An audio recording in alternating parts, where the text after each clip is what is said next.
ఇంకో ప్రశ్న, మా అత్తగారు మాతో ఉండరు, అప్పుడప్పుడు వస్తుంది ఇంటికి. ఎవరు? అత్తగారు. అత్తగారా? ఆమె అప్పుడప్పుడు వస్తుంది, కానీ ఎప్పుడు వచ్చినా ఎవరితోనైనా ఫోన్లో మాట్లాడుతుంది. ఈమె కోడలు ఇంత బాగా సేవ చేస్తుంది అని చెప్తూ ఉంటుంది.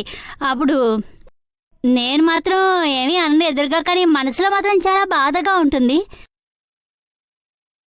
దుఃఖం ఉంటుందా? అవును. ఏం చేయాలి అప్పుడు? ఏమీ చేయక్కర్లేదు, దుఃఖం ఉంచుకోవద్దు. అత్తగారు ఎవరితో చక్కగా ఉంటుందో వారితో ప్రేమగా ఉంటుంది. మా తోటికోడలు మంచిది, చాలా మంచిది. మా అత్తగారికి ఆమెతో చాలా సంతోషంగా ఉండేది. మరి మంచిది, మా మావగారు సంతోషించడమే. నేను అన్నీ చేస్తాను, అయినా కూడా ఎవరికంటే ఫోన్లో చెప్తూనే ఉంటుంది వాళ్ళ కోడలు మంచిది, సేవ చేస్తుంది. అలా ఇంటికి వస్తే ఇంకా చెప్తుంది మా అబ్బాయిలు అందుకే వచ్చాను, అలా అవుతుంది. అప్పుడు నేను ఎదురుగా ఏమీ అనను, కానీ లోపల నుండి అలా అనిపిస్తుంది, దీంతో ఇక ఈవిడితో అసలు ఇంకా మళ్ళీ మాట్లాడద్దు అని. ఇది మన ప్రాబ్లం లాంటిదే, తెలుసుకోవాలి. ఆమెకి అలానే అలవాటు ఉందని. ఈ వృద్ధాప్యంలో ఆమె ఏమీ మారలేదు కదా, చదువుకున్నది కాదు కదా. మీరు చదువుకున్నారు, మీరు తెలుసుకోండి. ఆమెకి జ్ఞానం లేదు. మరి నేను ఏమీ అన్ను, ఈయన అంటూ ప్రేమగా మాట్లాడుతుంది. ప్రేమగా మాట్లాడితే ఆయనకి మరోలా లేదు అని చెప్పే విధానం వేరే నిర్మా. అంటే ఏదైనా పని ఉంటే మాట్లాడతాను, లేకుంటే అని జయ సచ్చిదానందాన్ని మాట్లాడను. అందుకని ప్రేమగా మాట్లాడు అని అంటారు. ప్రేమగా మాట్లాడడం నాకు రాదు, అదే ప్రాబ్లం నాకు. మరి అందుకే ఆమె మీ అత్తగారు నీకు చెప్తుంది నీ పట్ల ప్రేమగా ఉండు అని. ప్రేమ లేదు కదా మీకు.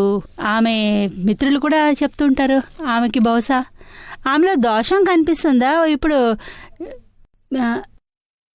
మీరు ఎప్పటి వరకు ఏ వ్యక్తి అయినా సరే వారి దోషం ఎప్పటి వరకు కనిపించదో అప్పటి వరకు వారిపై మనకి ప్రేమ రాదు.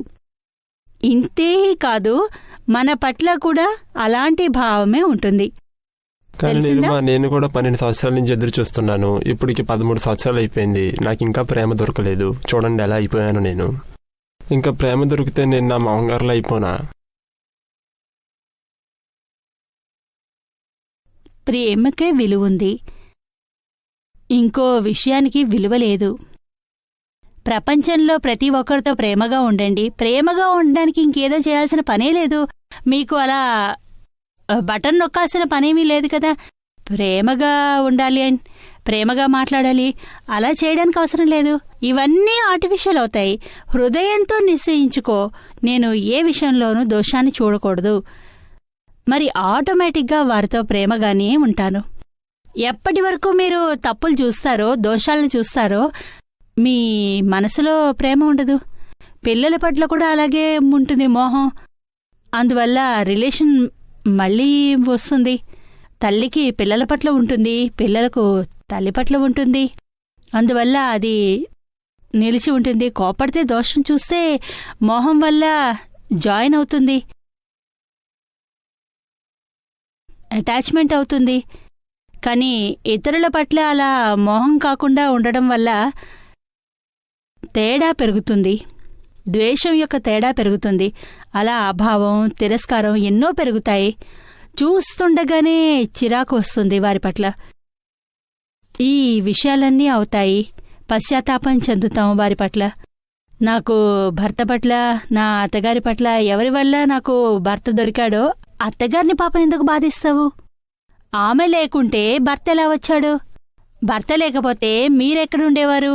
మీ పిల్లలెక్కడి నుంచి వచ్చారు? మొత్తం ప్రపంచం ఈ రిలేషన్ ప్రకారంగానే కొనసాగుతుంది.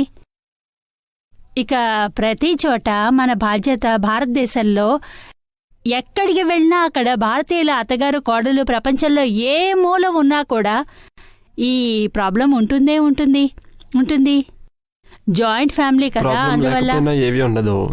ఏ ఇబ్బంది లేకపోయినా అయినా కూడా ప్రాబ్లమే. అదే కదా ఈగో.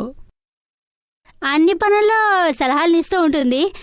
ఇలా చేయాలి, మనం ఇలా ఉంటాం కదా, మరి నువ్వు ఎలా ఉంటావు, మా కాలంలో ఇలా ఉండేదా, మా అత్తగారు మాతో ఉంటే కంట్రోల్లో ఉండేవాళ్ళము, అలా ఏమన్నా అనిపించదా అని, అలా నువ్వు ఇలా ఉంటావు, మన అలా పాతవన్నీ వినిపిస్తూ ఉంటుంది.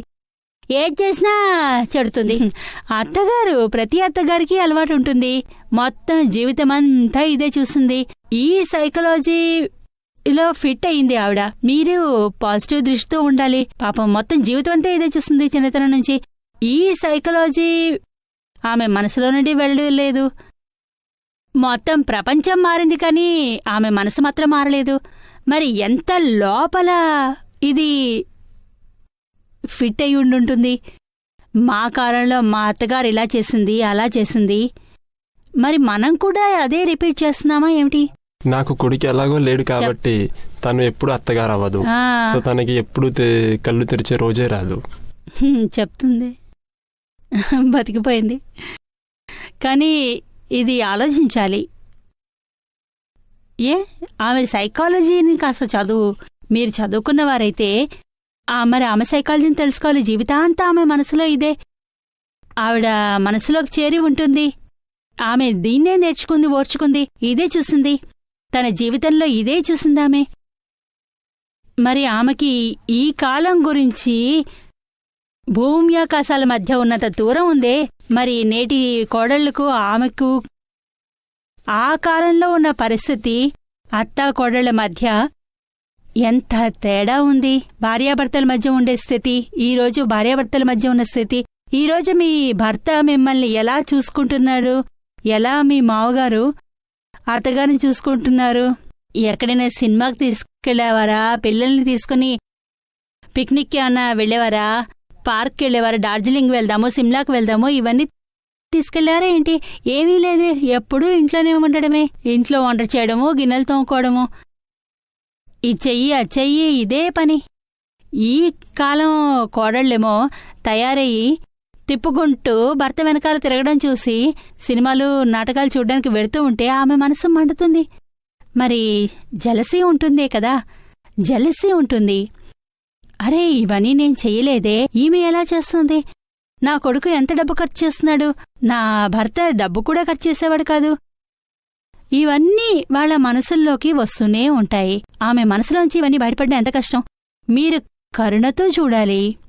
పాపం ఈమెకి లోపల నుండి బయట ఎంతలా అయి ఉంటుంది, ఎంత భరించాల్సి ఉంది పాపం ఆమెకి. ఈరోజు ఇన్నేళ్లు గడిచిపోయాయి, 30-40 ఏళ్లు గడిచిపోయాయి, అయినా ఇందులో నుండి బయటపడలేకపోతోంది. ఇంత సుఖం దొరుకుతుంది కొడుకు వల్ల, ఇప్పుడు అత్తగారి వల్ల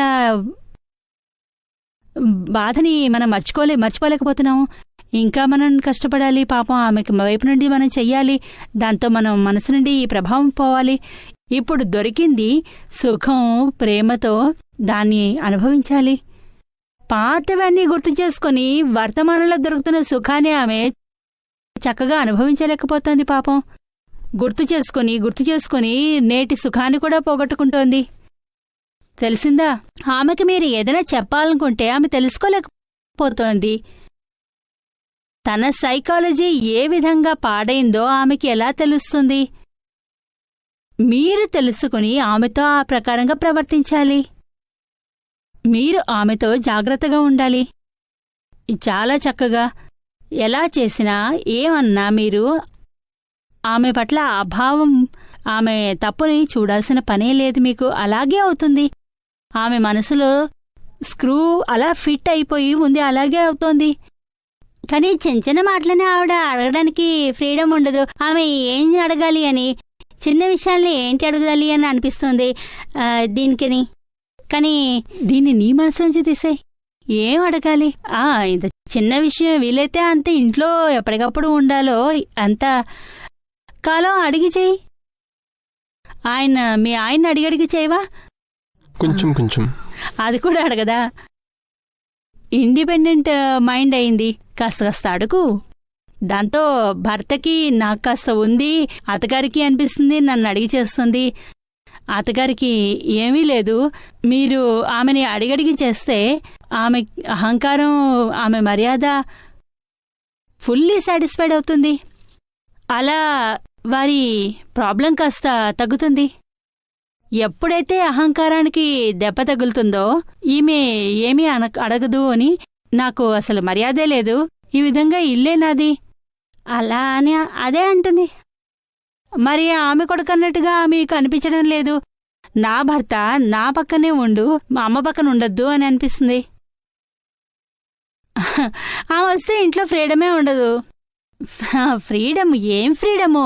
ప్రేమ ముందు ఇవన్నిటికీ విలువ ఏముంది? ఇంట్లో ప్రేమ వాతావరణం ఉంటే మీ అత్తగారు సంతోషంగా ఉంటుంది, అత్తగారు సంతోషిస్తే భర్త సంతోషంగా ఉంటాడు, మీ ఇంట్లో ఆనందమే ఉంటుంది. ఇంకా అన్నీ 5 సార్లు సంతోషపడతానో కానీ ఇంకా ఒకసారి అవుతుంది.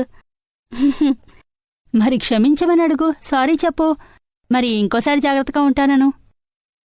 కానీ అలా ఉండదు కదా. 5 సార్లు స్ప్రింగ్ని నొక్కిపెట్టి సంతోషపరుస్తావు, ఇక 6వసారి స్ప్రింగ్ నొక్కుకోదు, మరి ఎగురుతుంది. 5 సార్లు అన్నీ కూడా బయటపడతాయి, అన్నీ బయటపడతాయి, మరి అంతా వసూలైపోతుంది. ఎంతసేపు నోరు మూసుకున్నావో అంతా ఇలాగే అవుతుంది కదా. ఇంతే, ఓర్చుకోవాలి కదా. ఏ ప్రాబ్లం వచ్చినా దాన్ని ఓర్చుకోవడం కాదు, ఓర్చుకుంటే స్ప్రింగ్ లాగా నొక్కి పెట్టడం. ఇక సాల్వ్ అంటే వారి అస్తిత్వమే ఉండదు, మన మనసులో దాని ప్రింట్ ఉండదు, పూర్తయిపోతుంది, మాట అక్కడే అయిపోతుంది, ఇక ఫ్రెష్గా ఉంటుంది, మనసుకు సంతోషంగా ఉంటుంది. ఈ విధంగా ఉండాలి. రోజుకు 50 సార్లు ఏదైనా ప్రాబ్లం ఉంటుంది, కానీ ప్రతిసారి ఎప్పుడూ మన మనసు క్లియర్గా ఉండాలి. పాత ఏ పాయింట్ ఉన్నా కూడా లేకుంటే ఆ మనసు పాడవుతుంది. దాంతో ఇంట్లో వాతావరణం కూడా పూర్తిగా పాడైపోతుంది. కానీ మన మెదడెంత పాడవుతుంది? ముందు మనం మన మనసునే ఫ్రెష్గా ఉంచుకోవాలి, నుండి ఫ్రీడమ్ని పొందాలి, అత్తగారి నుండి కాదు. ఆమె నుండి ఏముంది?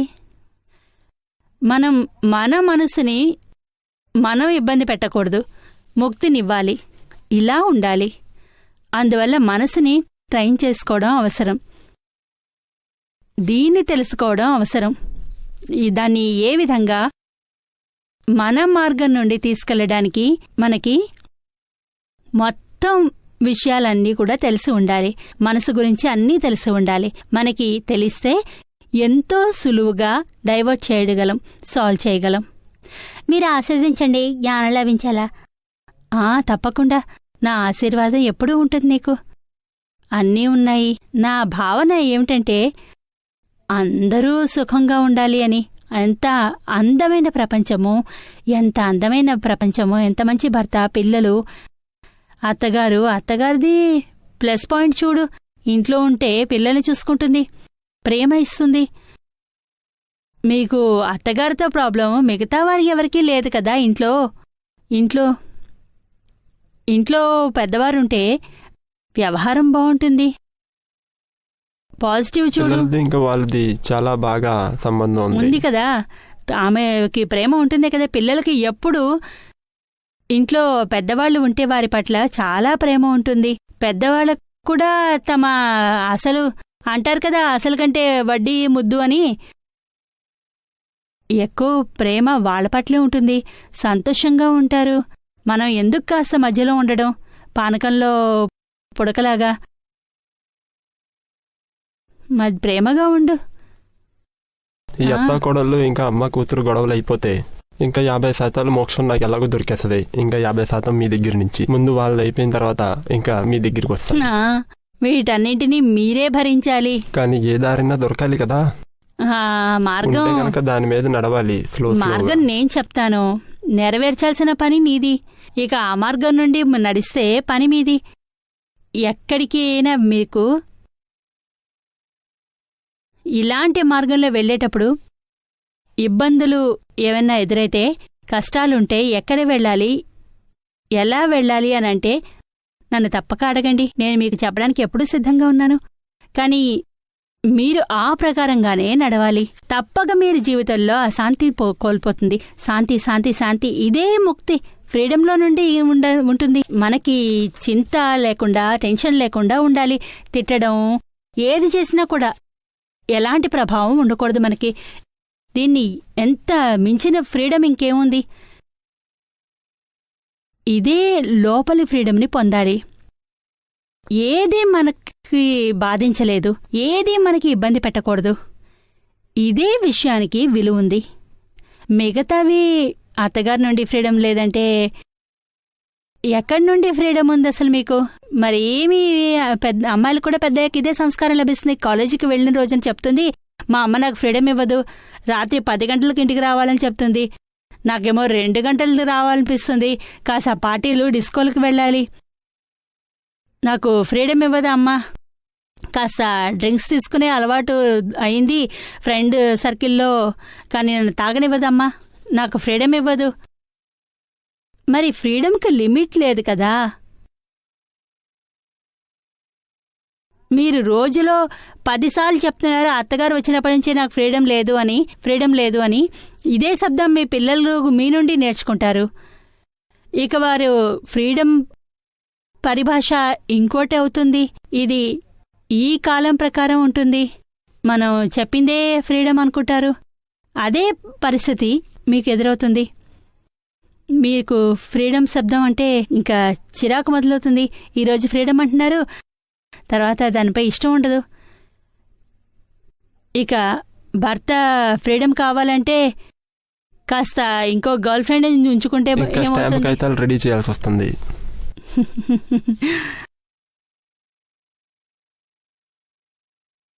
ఇవన్నీ భారతీయులకి సరైనవి కాదు. ఇలాంటివన్నీ శోభిల్లదు. అంతే ఉంచుకోవాలి. మనది సంస్కారవంతం. మనసులో ఉంచుకో. ఫ్రీడమ్ అని చెప్పకు. పిల్లలపై చెడు ప్రభావం పడుతుంది. ఉన్నా కూడా మనసులోంచే తీసేసేయి. దాంతో మనసులోంచే తీసేయాలాగా. ఇంట్లో ఎలా కావాలంటే అలా ఉండదు కదా. దేనికి లోట్లేదే. ఏదైనా అడిగితే కాదంటారా? ఎక్కడికైనా వెళ్ళాలంటే వద్దు అంటారా? ఎక్కడికైనా వెళ్ళొచ్చు. సినిమాకి వెళ్ళు, తిరగడానికి వెళ్ళు, పుట్టింటికి వెళ్ళు, ఏం చేయాలన్నా చెయ్యి, ఏదైనా పని చెయ్యి. దీన్ని ఫ్రీడమ్ కాకపోతే ఇంకేమంటారు? మరి ఇంతే అత్తగారు వస్తే అంటుంది ఫ్రీడమ్ లేదు అంటే అన్నీయండి. మనకు అహంకారం ఉంది. ఎవరికైనా ఉంటే, చెడు ఉంటే కాస్త వినే శక్తి కూడా ఉండాలి. ఇక ప్రేమగా విను. మీ అమ్మే కదా, ఆవిడ కూడా అమ్మే మీకు. ఇప్పుడు ప్రస్తుతానికి ఆవిడే అమ్మా, అత్తగారే అమ్మా. మా అత్తవారి సంబంధం చాలా బాగుంటుంది. నేను ఎప్పుడు అనుకోను తను నా అత్తగారని. ఆయన కూడా అలాగే అంటే మీ అమ్మ ఇక్కడికి రావద్దు, నాకు ఫ్రీడమ్ ఉండదు, మరి మీరు ఒప్పుకుంటారా? అనుకో. కాస్త ఆయన స్థానంలో ఉండి మీ అమ్మని ఆయన అలా అంటే, మీ నాన్నని ఇంట్లో వద్దు అని అంటే అలాగే అంటారు. అంటారా? తండ్రి వద్దు అంటారా? అప్పుడప్పుడు అదైతే అలాగా వచ్చేస్తుంది. నాన్నగారి గురించి అయితే అదంతా కామన్, కానీ నాన్న కోసం ఇంకా ఏమీ లేదు లోపల. తండ్రి వద్దా? నేను దాని పక్కనే ఉంటాను కదా, ఇంకా దీనికంటే పెద్ద ప్రూఫ్ ఏం కావాలి? నేను తన వెనకలేనుగా. మీ మావగారికి ఇబ్బంది ఉంటే, అలా ఇబ్బంది ఉంటే ఇంత లావుగా ఎలా ఉంటారు? సన్నగా అయిపోయేవారే కదా, చక్కగా ఉండేవారు. అమ్మాయి చింత ఉంది. లేదు, ఎలాంటి ఇబ్బంది లేదు. అల్లుడి వైపు నుండి ఏదైనా ఇబ్బంది ఉందా? లేదు. మీకు కోపం మిమ్మల్ని ఏడిపించడానికే తండ్రి పేరు తీస్తున్నారంతే. మీరు కాస్త ఎక్కువగా ఏడిపించండి. కానీ దాంట్లో లోహాన్ని వేడి ఎందుకు చేస్తారు? దాన్ని మోల్డ్ చేయడానికి కదా, వంకర చేయడానికి, దాన్ని వేడి చేయడానికి తండ్రి పేరు తీసుకుంటున్నారు అంతే. ప్రతి భర్త ఇదే చేస్తాడు. పుట్టింటి వాళ్ళ పేరు తీస్తాడు. భార్యలు వింటారు, తక్కువేమీ కాదు. మీ అమ్మ ఎలాంటిదబ్బా చూసుకో అంటారు. మీ నాన్న చూడు ఏం చేశాడు అంటారు. నీ ఇంటి వాళ్ళు ఎలాంటి వాళ్ళు అంటారు. నీ ఇంట్లో వాళ్ళు పిసినార్లు ఇలా అంటారు. భార్యలు తక్కువేం కాదు. వారు ఎటువంటి విషయంలో వెనకంచి వేయరు. వారు కూడా వినిపిస్తారు. గొడవ అయితే శబ్దాలకు లిమిటే ఉండదు. కోపం చాలా ఉంది తనలో. ఆ, మీ అహంకారం ఇంకా కోపం చాలా ఉంది తనలో. మీ వీక్నెస్ని అవును. ఆమెని చూడు, తీసిపారేయి. దానికోసం మీ దగ్గర ఏదన్నా ఉందా కొంచెం ప్రదానం చేయండి. ఎందుకంటే దాని సంసారం, పిల్లలు అందరూ చాలా బాగుంటారు, ఇప్పుడు బాగానే ఉన్నారు. కానీ అప్పుడప్పుడు పిల్లలకి సంబంధించి తను అలా అయిపోతుంది. అప్పుడు నాకు కూడా కొంచెం దుఃఖంగానే ఉంటుంది. ఇప్పుడు ప్రేమగా ఉండు. అమ్మాయికి కాస్త పర్సంటేజ్ తక్కువ వస్తే ఏం పర్వాలేదు. ఆమె కొట్టకు, తిట్టడం, భర్తని బాధ పెట్టకు. మీరు కూడా వెనకాలే పశ్చాత్తాపం చేసి దుఃఖం పోగొట్టుకో. ప్రేమగా ఉండు. ఎంతైతే అంత చెయ్యి. నీరుమా, మా అబ్బాయి 9th స్టాండర్డ్ చదువుతున్నాడు. వాడు హోంవర్క్ టీవీ రేడియో ఆన్ చేసి చేస్తాడు. నేను చెప్తాను కాన్సంట్రేషన్ ఉండదు, అయినా కూడా అంటాడు అలాగే వస్తుంది. నేను చెప్తాను నెక్స్ట్ ఇయర్ ఏమో నువ్వు 10th స్టాండర్డ్కి వస్తావు, అయినా కూడా కాదు అంటాడు. మంచి మార్కులు వస్తాయా? 65-70 రౌండ్ అబౌట్ ఇంతే వస్తుంది. రోజంతా ఒక్క క్షణం కూడా చదవడు. అదే నేను చెప్తాను ఒక్కోసారి మరి సగం కాన్సంట్రేషన్తో చదువుతాడు, మిగతాదేమో వాడి ధ్యాస అటు ఇటుగా ఉంటుంది. 65-70 తక్కువ కాదు కదమ్మా, మంచి మార్కులే కదా. మరి నెమ్మదిగా చెప్పు. ఎంతోమందికి ఈ రోజుల్లో పిల్లలకి ఇది అలవాటు. చాలా గట్టిగా మ్యూజిక్ పెట్టుకుంటే వారి కాన్సంట్రేషన్ ఎక్కువగా ఉంటుందని. వాడు సేమ్ అదే మాట అంటాడు, దాన్ని ఆన్ చేసి ఉంచు రిజల్ట్ బాగా వస్తుంది అని. మరి చెప్పు, అలాగే ఉంచి ఆన్ చేసి ఉంచు. వాడు కాన్ఫిడెంట్లీ అంటుంటే రిజల్ట్ బావుంటే మీకేమిటి బాధ? మీకు అలా అనిపించచ్చు వాడికి డబుల్ కాన్సంట్రేషన్ ఉండాలి అని. మీకు సింగిల్